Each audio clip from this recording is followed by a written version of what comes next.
Hello and welcome to QNN. I'm Darren Collins. In the news today, former Cuban leader Fidel Castro died at the age of 90.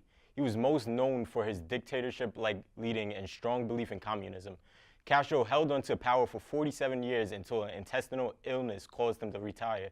In 2008, he passed on his duties to his younger brother, Raul, who is now Cuba's president.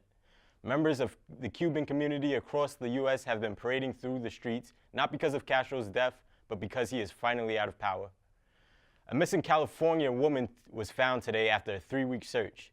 Sherry Papini was found badly beaten and chained to an object near an interstate. The 34-year-old woman, mother of two, mysteriously disappeared during her routine jog near her home in Shasta County. Police are now looking for 2 women armed with a gun and driving an SUV. According to the New York City Department of Education, the high school graduation rate for black students is at its all-time high of 65.5%. It is also at its all-time low of 9.3% for its dropout rate. Even with its best graduation and dropout rates in history, black students still rank 3rd amongst whites, Asians, and Hispanics. Jayla Williams, who graduated in 2015, had this to say about the increase in black graduates. You have a lot of different programs that are keeping students engaged and keeping students hopeful, and it's promising students a promising future. We're being offered a lot of internships. We're being offered to be a part of different clubs and different activities. Since 2005, the black graduate rate has increased a total of 25%, and the dropout rate has decreased 11%.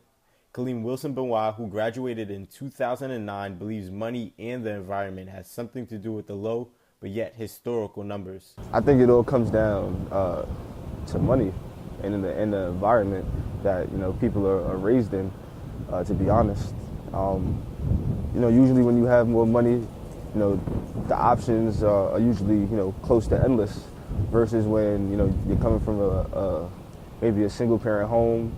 Middle income family where you don't have a lot of resources. While others like Tyreek Burgess, a 2011 graduate, thinks technology had something to do with the spike in percentage in black graduates. Nowadays, kids are smarter. They're exposed to more at a younger age. They have iPads, iPhones, access to the internet. So, the technology helps them and makes them smarter.